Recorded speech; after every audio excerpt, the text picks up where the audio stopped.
So hello friends, welcome back to my channel. आपका बहुत बहुत स्वागत है मेरे इस चैनल पे। तो आप लोग को राधे राधे। आशा करती हूँ आप लोग स्वस्थ हो गए, ठीक हो गए। तो आज का हमारा जो टॉपिक है आप देख सकते हो, गोपी गीत 1 to 5। आज की इस वीडियो में हमारा जो है क्लियर होने वाला है, तो वीडियो को लास्ट तक देखिएगा प्लीज़, ताकि आपको जो अच्छे से पढ़ना, गाना और भावार्थ आप समझ पाओ। ठीक है, मेन तो भावार्थ ही है। संस्कृत आप श्लोक है तो आप इसको पढ़ सकते हो, गा सकते हो, लेकिन भावार्थ को समझना होगा। भावार्थ से ही आपको समझ में आएगा कि गोपी लोग श्री कृष्ण को क्या कहना चाहते हैं। ठीक है, तो आज इस वीडियो में 1 to 5 भाग श्लोक क्लियर कर लेंगे। ठीक है, ये है हमारा फर्स्ट श्लोक, फिर second, third, fourth, fifth. Okay, तो प्लीज़ वीडियो को लास्ट तक देखिएगा।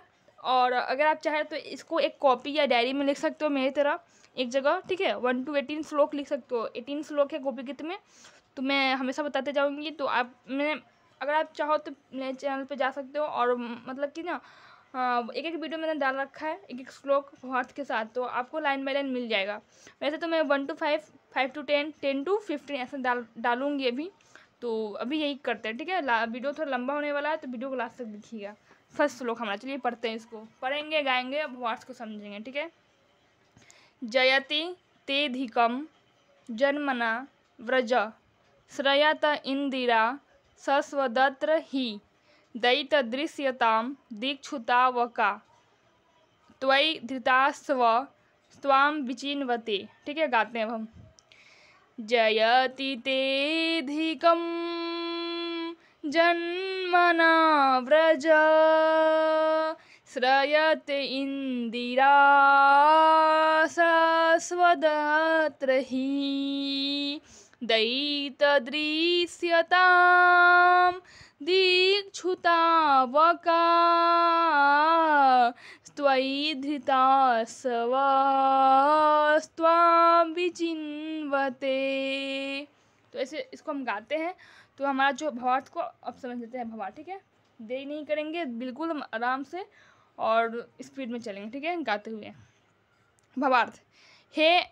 हे प्रियतम प्यारे, मतलब हे श्रीकांत है, तुम्हारे जन्म के कारण वैकुंठ आदि लोकों से भी अधिक ब्रज की महिमा बढ़ गई है। मतलब श्री कृष्ण के जन्म के कारण वृंदावन जो ब्रज है, हमारी ब्रज भूमि है, उनकी जो महिमा है बढ़ गई है वैकुंठ और आदि लोकों से भी। ठीक है, तभी तो सौंदर्य और माधुर्य की देवी लक्ष्मी जी स्वर्ग छोड़कर यहाँ की सेवा के लिए नित्य निरंतर यहाँ निवास करने लगी है। तभी जो है वहाँ पे लक्ष्मी की कमी नहीं होती है। ब्रज की भूमि पे श्री जी जो है वैकुंठ को छोड़ के नित्य निवास करने लगी है वृंदावन में, इसलिए वहाँ पर लक्ष्मी की कभी कमी नहीं होती। ठीक है, हे प्रियतम, मतलब हे कान्हा, देखो तुम्हारी गोपियाँ जिन्होंने तुम्हारे चरणों में ही अपने प्राण समर्पित कर रखे हैं, वन वन में भटक कर तुम्हें ढूंढ रही है। ये ढूंढ रही है कि क्या मतलब है? जब श्री कृष्ण वृंदावन से जब मथुरा चले गए थे, तो उनकी प्रेम विरह में रोते हुए मतलब कि ये गोपी लोगों ने गीत गाया था। ठीक है, प्रेम विरह में, तो इसलिए बोल रही हैं जब तुम मतलब कि हम तुम्हारे चरणों की दासियाँ होया करती थी, और मतलब कि प्राण तुम पर जो है अपना प्राण समर्पित कर रखे हैं, अब तो है जो तुम मिलने वाले हो नहीं, तो हम वन वन भटक कर तुम्हें ढूंढ रही हैं। ठीक है, यह है हमारा भाग 1। और भाग 2 की बारी। तो ये है हमारा भाग 2, इसको थोड़ा ऐसे कर लो। हाँ, भाग 2। ठीक है, इसको भी पढ़ते हैं। सरदु दासय साधु जात सत सरसी जोदरा श्री मुसादृशा। देखो लॉन्ग लॉन्ग वर्ड्स है, तो इसको हम खंड खंड करके टुकड़ा टुकड़ा करके पढ़ते जाएंगे। ठीक है, सरसी जोदरा श्री मुसादृशा सुरतनाथ ते शुल्क दासिका वरद निहनतो नेह किम वध। गाते हैं। ठीक है, सरदुदासये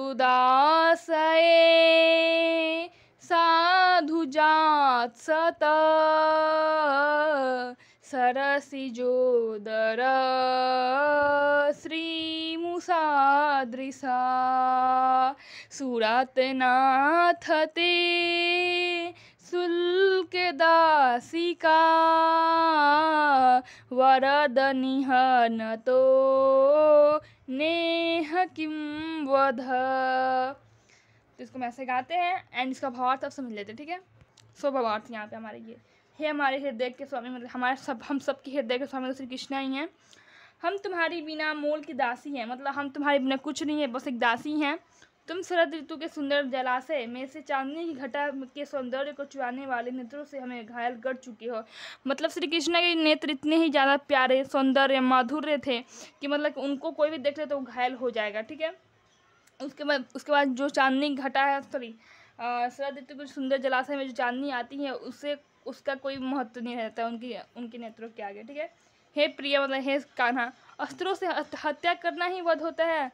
मतलब गोपी लोग बोल रही हैं श्री कृष्णा को कि क्या सिर्फ अस्त्रों से हत्या करना ही वध होता है क्या इन नेत्रों से मारना हमारा वध करना नहीं है? मतलब कि सिर्फ अस्त्रों से हत्या करना ही वध नहीं होता। तुम अपने जो नेत्रों सौंदर्य का जो ये नेत्र है, मधुर नेत्र है, तो ये नेत्र से तुम हम लोग को मार रहे हो ना। यही मतलब कि भाग 2 का हमारा है, ठीक है। तो अब भाग 3 की बारी। अगर आपको कहीं गड़बड़ी मतलब कि लग रही, मतलब आपको लग रहा है कि मैं कहीं गलती कर रही हूँ, तो प्लीज़ मुझे क्षमा कीजिएगा और कमेंट प्लीज़ कीजिएगा ताकि मैं जान सकूँ कि आपको अच्छा लगा या नहीं, ठीक है। कमेंट जरूर कीजिएगा, ठीक है। भाग 3 यहाँ पे, हाँ यहाँ पे भाग 3 हमारा, ठीक है। इसको भी अच्छे से पढ़ते। देखो एक वर्ड कितना बड़ा है, मैंने बस यहाँ पे थोड़ा सा लाइनिंग की है, बीच में तोड़ दिया, लेकिन ये बड़ा सा वर्ड था, ठीक है। इसको भी पढ़ते हैं। विष जलाप्यया ब्याल राक्षसा वरस मारुता वैधुतान लाता, ठीक है। वैधुतान लाता वृष में यात में जा विश्व तो भया दृषभते वयम रक्षिता मुहु, गाते हैं, ठीक है। विष जलाप्यया ब्याल राक्षसा वरस मारुता वैधुतान लाता वृषभम्यात्मजा विश्वतो भया दृषभते वयं रक्षिता मुहु। इसको मैं ऐसे गाते हैं। अब भावार्थ की बारी, ठीक है। अगर आप मेरे चैनल पे न्यू हो, चैनल सब्सक्राइब जरूर करें ताकि जो आपको हर रोज एक्शन टॉपिक मिलते रहें। अगर वीडियो पसंद है तो प्लीज़ वीडियो को लाइक करें, कमेंट जरूर करें, ठीक है। सब्सक्राइब जरूर करें चैनल को ताकि जो आपको हर रोज एक्शन टॉपिक मिलते रहे। गोपी गीत, शिवतांडव स्तोत्रम, लिंगाष्टकम, मैं ऐसे ही डालती रहती हूँ वीडियो, ठीक है। चलिए ये आप भावार्थ को समझ लेते हैं। हे पुरुष शिरोमणि मतलब हे कान्हा, यमुना जी के विषैले जल से होने वाली मृत्यु, अजगर के रूप में खाने वाला अधासुर, इंद्र की वर्षा, ऋणावत, अग्नि, वृषभासुर और व्योमासुर। यमुना जी के विषैले जल का मतलब क्या है? जब आपने कालिया नाग मर्दन का गाथा सुना होगा, जब यमुना जी में जो है कालिया नाग 100 फनों वाला नाग था, 100 फन उसके थे कालिया नाग के, ठीक है। वो यमुना जी में वास करता था और पूरे जो जल को है दूषित करता था, और जो जल पीता था वो मर जाता था। मतलब जितने प्राणी थे जो भी जल पीते थे वो मर जाते थे। तो वही बोले यमुना जी के विषैले जल से होने वाली मृत्यु, अजगर के रूप में खाने वाला अधासुर, एक अजगर के रूप में बड़ा सा एक अजगर था, वही मतलब कि श्री कृष्ण को खाने आया था अधासुर, ठीक है। इंद्र की वर्षा मतलब क्या? इंद्र जी ने जब वर्षा बरसाया था तब श्री कृष्ण ने गोवर्धन पर्वत को अपनी काली उंगली पे उठाया था, ठीक है। वही है लीनावत। और जब गोकुल में अग्नि लग गई थी, ठीक है, तभी तो गोकुल छू के बरसाना गया, फिर बरसाना से वृंदावन, ठीक है। वृषभासुर और व्योमासुर सब असुर ही थे। आदि से अलग अलग समय पर सब प्रकार भाइयों से तुमने बार बार हमारी रक्षा की है। मतलब जितने भी असुर आते थे, जितने भी कष्ट होते थे गोकुलवासियों को, या फिर हम लोग को भी तो रक्षा करते हैं ना श्री कृष्णा। तो हमेशा श्री कृष्णा जो है हमारी रक्षा करते रहे और करते आएंगे, ठीक है। तो ये था भाग 3। भाग 4 की बारी। भाग 4 को समझ लेते हैं अब। तो ये हमारा भाग गोपी गीत भाग 4, इसको भी पढ़ लेते हैं अब। न खल्लु गोपिका नंदनो भवान अखिल देहिना, देखो कितना बड़ा वर्ड है, अखिल देहिना मंत्र रात्मद्रिका विखन सारथितो विश्वगुप्त ए सखा उदेयवान शांतवान कुले, ठीक है। इसको गाते हैं हम।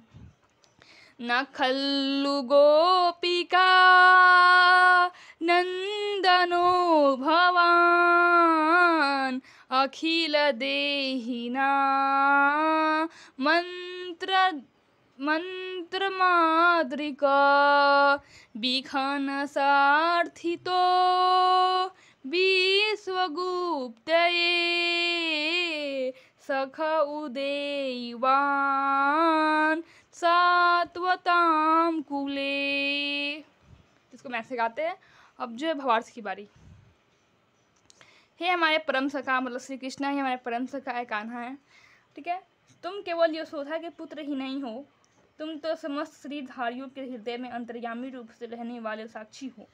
मतलब सिर्फ कान्हा जो है, श्री कृष्णा श्याम सुंदर जो है, सिर्फ यशोदा मैया के पुत्र ही नहीं, हम सबके प्रिय, हम सबके भगवान हैं, हम सबके मतलब कि हम सबके हृदय में वास करते, हम अंतर्यामी आत्मा के रूप में वही हैं, ठीक है। समस्त जितने भी समस्त धारी रूप है, जितने प्राणी जन हैं, सबके अंदर वही वास करते हैं, ठीक है। कहने का मतलब ये है। हे सखा मतलब हे कान्हा, ब्रह्मा जी की प्रार्थना से विश्व की रक्षा करने के लिए तुम यदुवंश में प्रकट हुए हो। सही बात है, ब्रह्मा जी की प्रार्थना से ही जो है श्री कृष्ण यदुवंश में प्रकट हुए थे विश्व कल्याण के लिए, कंस को मारने के लिए और ऐसे मतलब कि असुर को मारने के लिए, ठीक है। तो ये है हमारा भाग 4 एंड अब लास्ट भाग 5 की बारी। वीडियो को लास्ट तक देख रहे हैं आप, तो बहुत बहुत बधाई हो कि आप सीख रहे हैं इतना चीज़, ठीक है। सो ये रहा हमारा लास्ट भाग गोपी गीत भाग 5। कल के वीडियो में 6 to 10 सीखेंगे, तो प्लीज़ वीडियो को लास्ट तक देखना, कल भी और आज भी। और चैनल सब्सक्राइब जरूर करिएगा ताकि जो आपको हर रोज इस टॉपिक का नोटिफिकेशन मिलते रहे, ठीक है। नोटिफिकेशन आ जाएगा तो आप जरूर जान जाओगे कि मतलब कि आ गया वीडियो, ठीक है। चलिए इसको गाते हैं।